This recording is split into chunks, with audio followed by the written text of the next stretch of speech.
mensagem de hoje ela fala sobre identidade. E eu queria ler um versículo com vocês que está lá em Marcos, capítulo de número 16, versículo 17 e 18.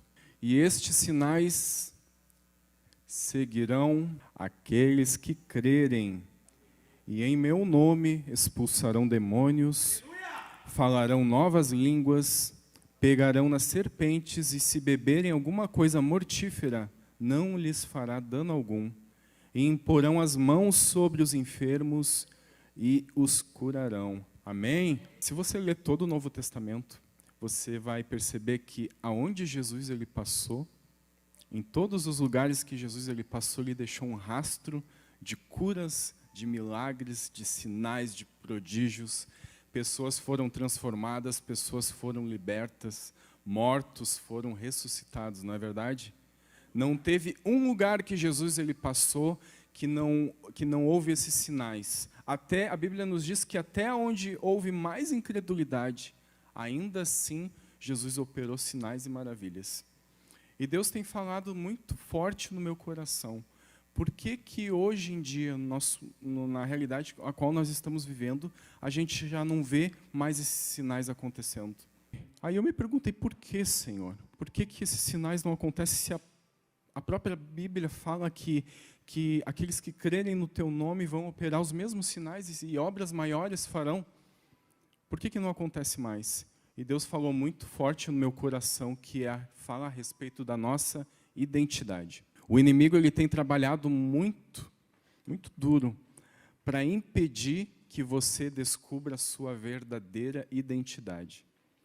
E quando eu falo identidade, eu não quero que vocês pensem que é aquela identidade que todos nós temos, né, com nossos dados pessoais, aquela fotinho que ninguém mostra para ninguém, né?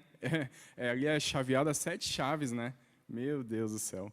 A minha, acho que eu nem sei, acho que eu até botei fora. Eu uso só a carteira de motorista, porque só Jesus na causa. Mas não, é a nossa identidade em Cristo. Se eu perguntasse hoje para vocês, vocês sabem quem vocês são? Vocês saberiam me responder? Quem vocês são? Eu acho que de uma maneira universal, acho que todos nós responderemos, a gente pergunta para qualquer pessoa na rua, quem você é? Né? Eu sou filho de Deus. Quem aqui é filho de Deus? Aleluia, glória a Deus. Mas, queridos, não basta somente ser filho de Deus. Existe algo a mais. Existe algo além de somente ser filho de Deus. Eu posso dizer da minha boca, eu sou filho de Deus. Mas por que você não tem vivido como um filho de Deus? Existe algo a mais. E o inimigo tem trabalhado muito para impedir que você descubra a sua verdadeira identidade. Eu vim de um ministério a qual eu permaneci 10 anos. E no início desse ministério, meu coração sempre foi em servir. Mas eu não tinha o entendimento do que realmente era ser um filho de Deus.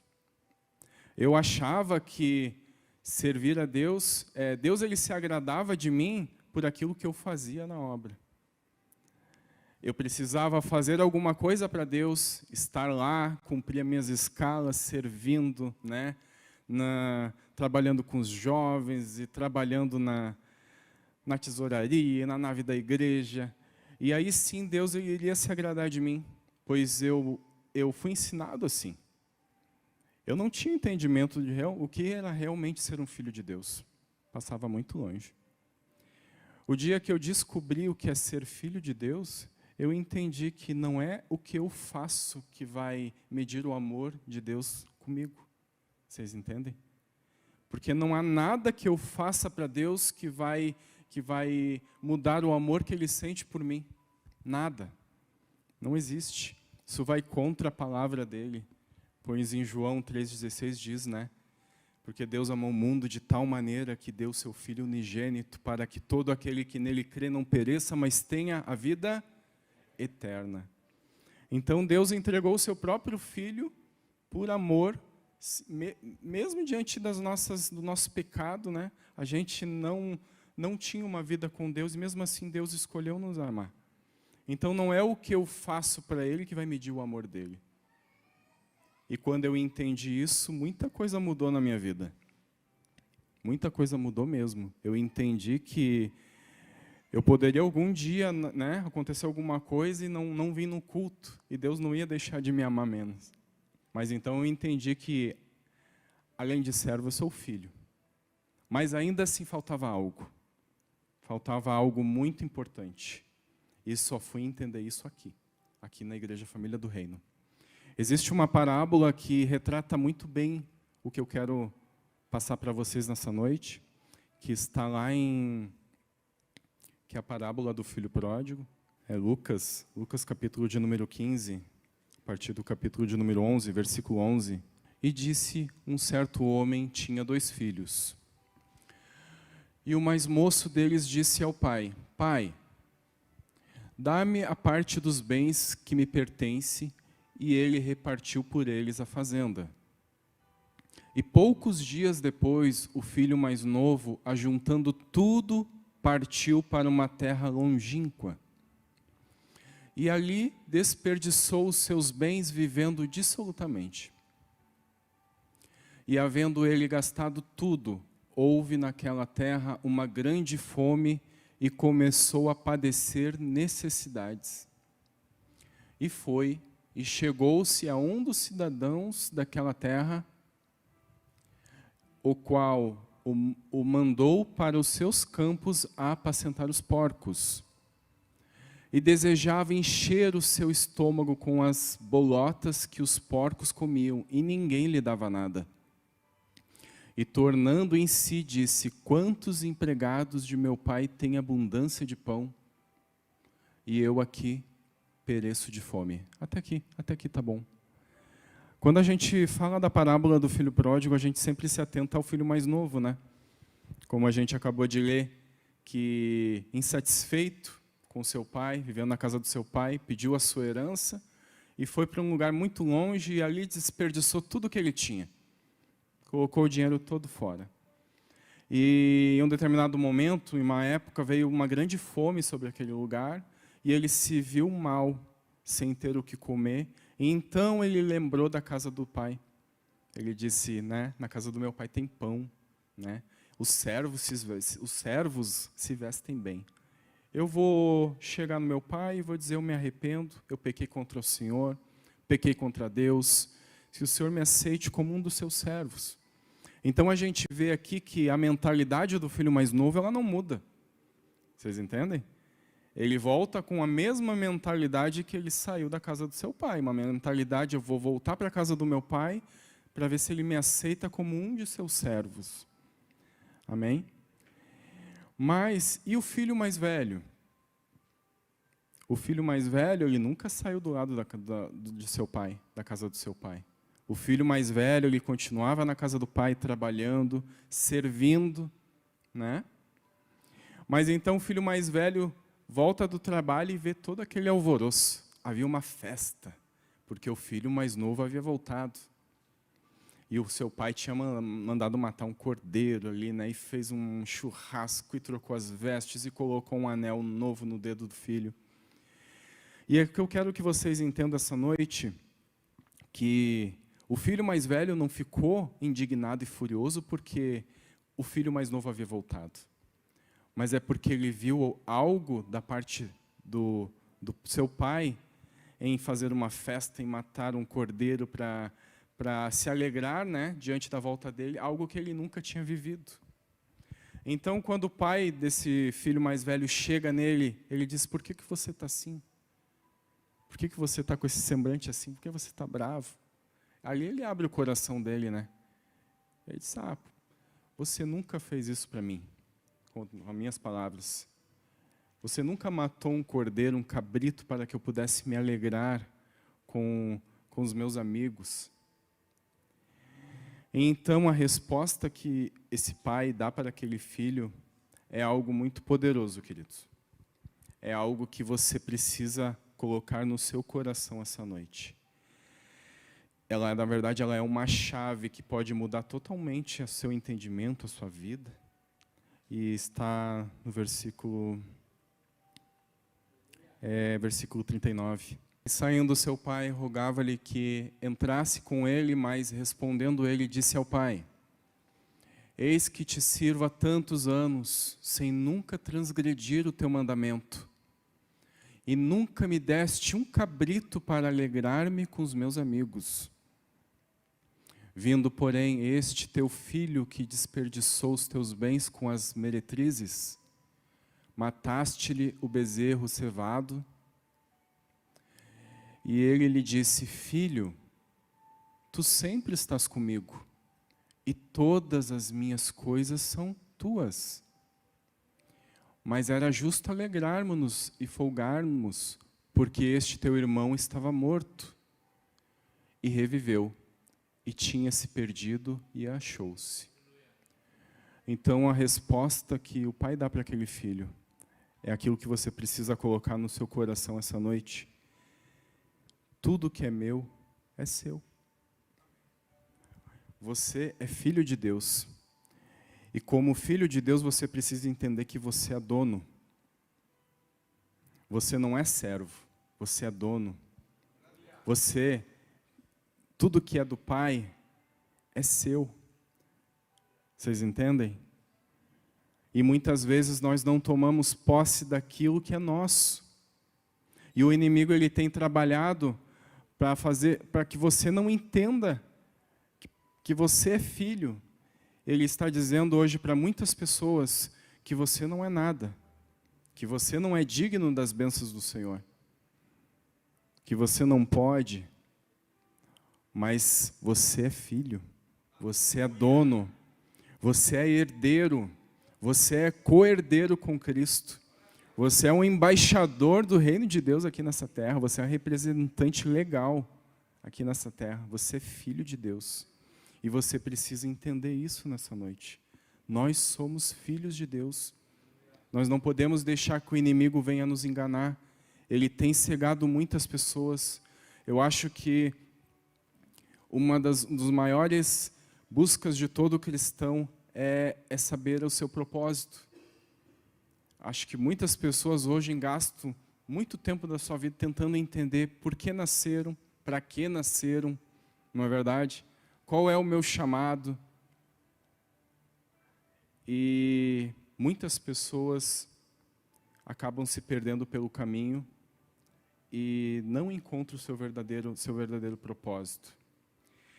Porque, na verdade, essas pessoas elas estão em busca de um propósito do seu chamado, sem antes descobrir a sua verdadeira identidade. E eu digo para vocês nessa noite, você nunca vai descobrir o seu propósito se você primeiro não descobrir a sua verdadeira identidade em Cristo. É impossível. Hoje tem pessoas aqui que ainda estão em busca do seu propósito, do seu chamado. Mas você precisa entender que você é filho. Você precisa entender que você tem autoridade. Vocês entendem? Todos nós temos promessas de Deus, temos um chamado. Você não está aqui por acaso. Se você acha que você nasceu porque os seus pais quiseram você, ou foi um acidente, não. A palavra de Deus nos diz que Deus já nos conhecia antes mesmo do nosso nascimento. E Ele nos deu e nos entregou um propósito e uma missão para a gente cumprir aqui nessa terra. Amém? Porém, nós temos também um prazo de validade. Essa garrafa aqui, ó. Vamos imaginar que esta garrafa simboliza você, essa garrafa de água. Essa garrafa de água, ela tem uma data de fabricação e uma data de validade, não é verdade? Diz aqui.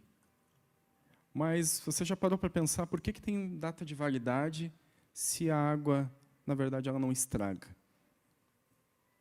A água estraga? Não. É porque, na verdade, a validade não é da água.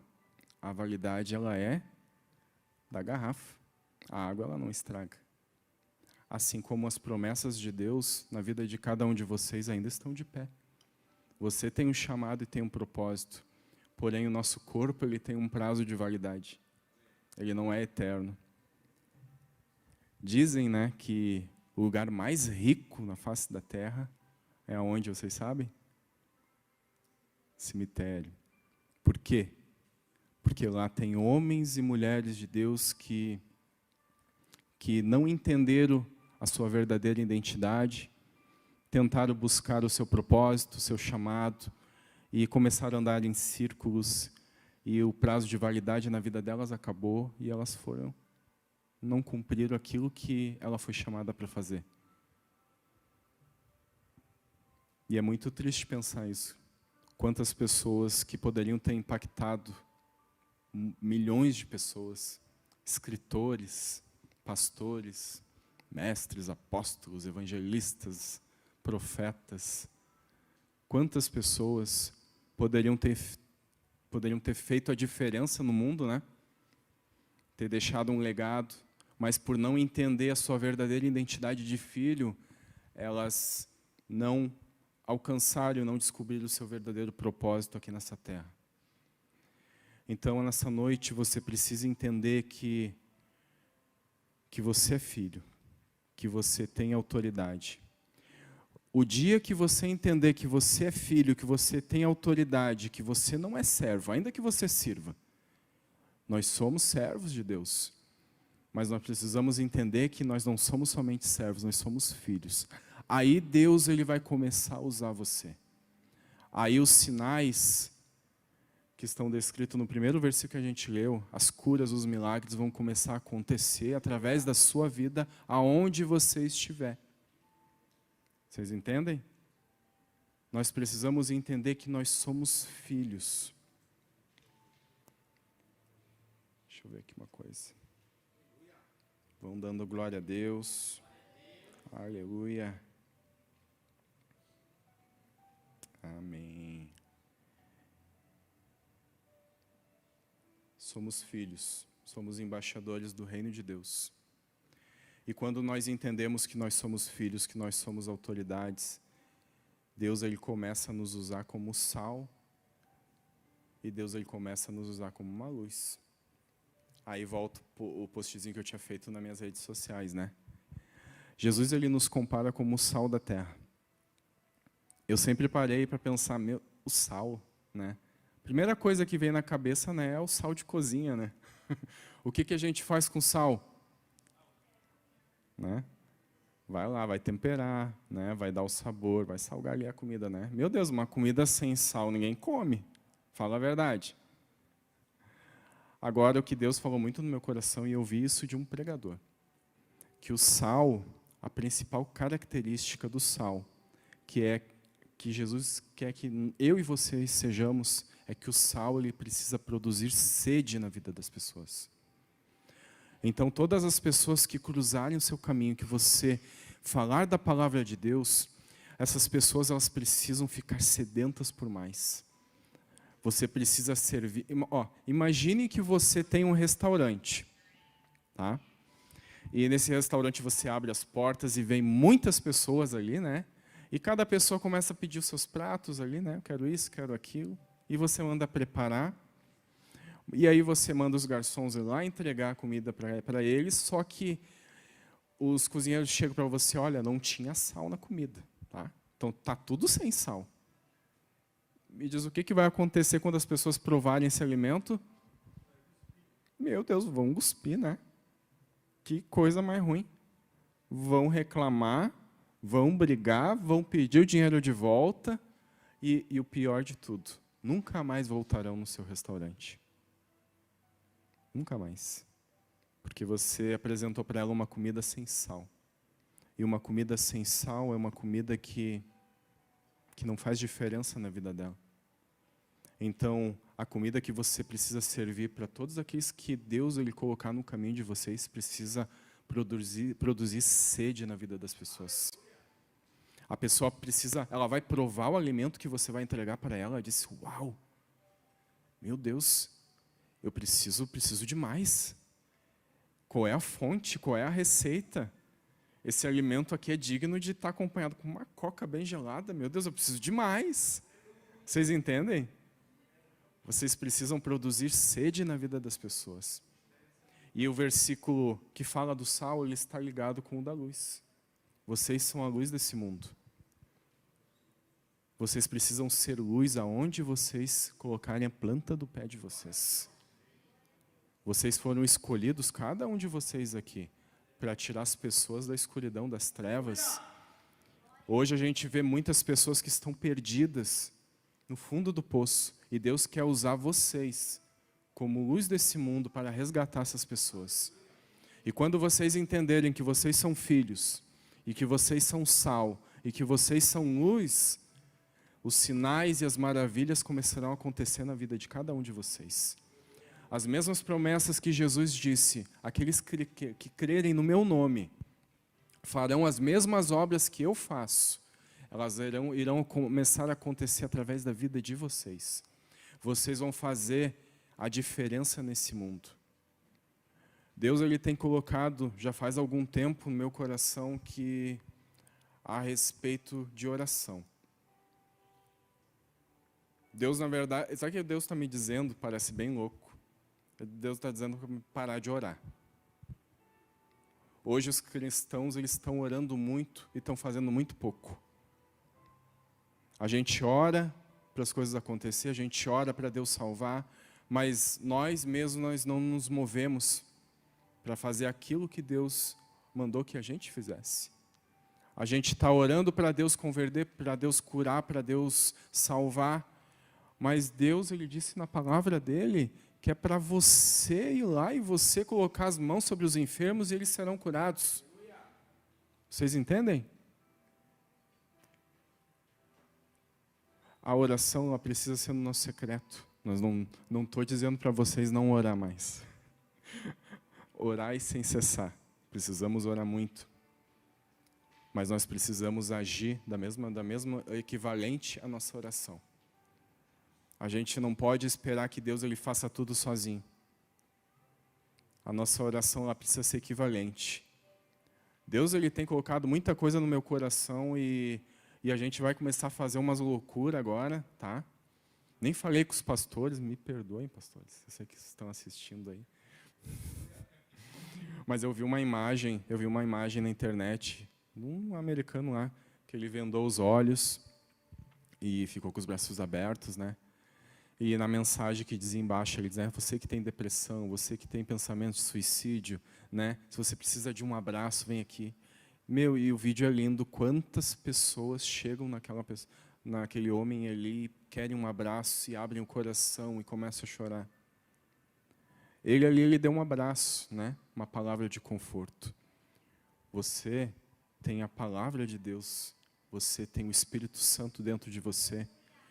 Você é um agente de transformação na vida das pessoas. Deus ele quer usar você para curar essas pessoas, para alcançar essas pessoas. E muitas vezes a gente está aqui, parado, dentro da igreja, dentro de 4 paredes, e as pessoas estão se perdendo lá fora. Vocês entendem, gente? A gente não pode mais agir desse jeito.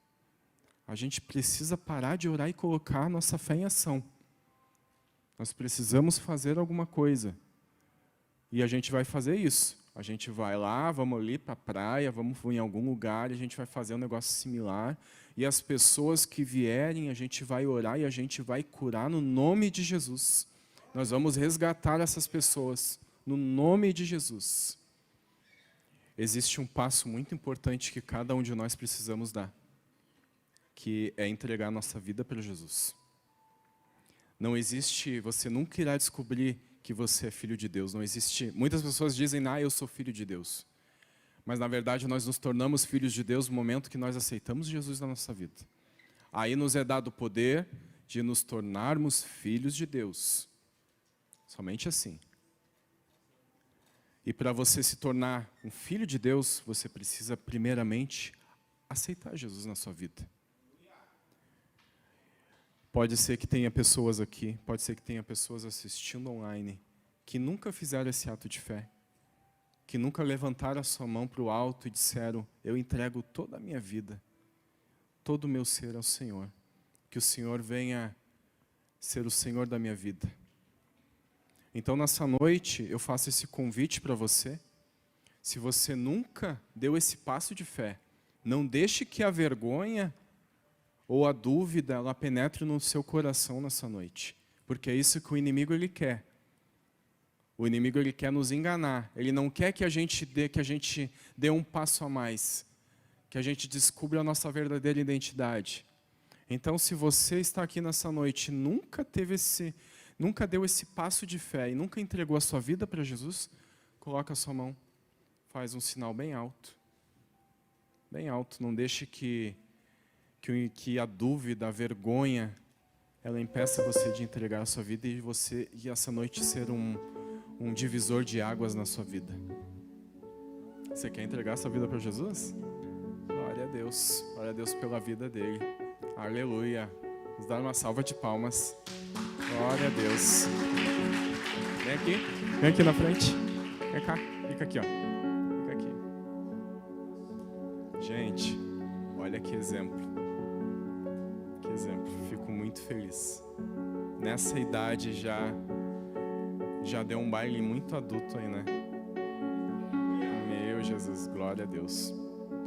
Faço um segundo convite para você que por algum motivo se afastou da presença de Deus, né? Se entristeceu, mas hoje ouvindo essa palavra você diz, não, eu quero uma vida nova, eu quero que realmente ser um filho de Deus, ter autoridade, receber tudo aquilo que Deus ele tem para a minha vida. Se algum motivo você se afastou, mas hoje você quer voltar, você quer ter uma vida nova com Deus, vem aqui na frente também. Amém? Vem aqui na frente, você que está online, pode escrever.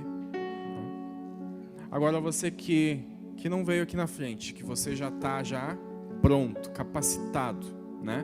Você entendeu que você é filho de Deus, que você tem autoridade. Que você tem autoridade. Que você é sal, que você é luz. Eu vou fazer uma coisa diferente nessa noite. Todos vêm aqui para frente. E você vai escolher alguém aqui, principalmente quem você não conhece, e vocês vão orar por essas pessoas. Vocês vão orar um pelos outros, declarando cura. Se você hoje está com alguma enfermidade, com alguma doença, você vai abrir o seu coração para o seu irmão agora nessa noite. E o seu irmão irá orar por você em nome de Jesus e você vai ser curado.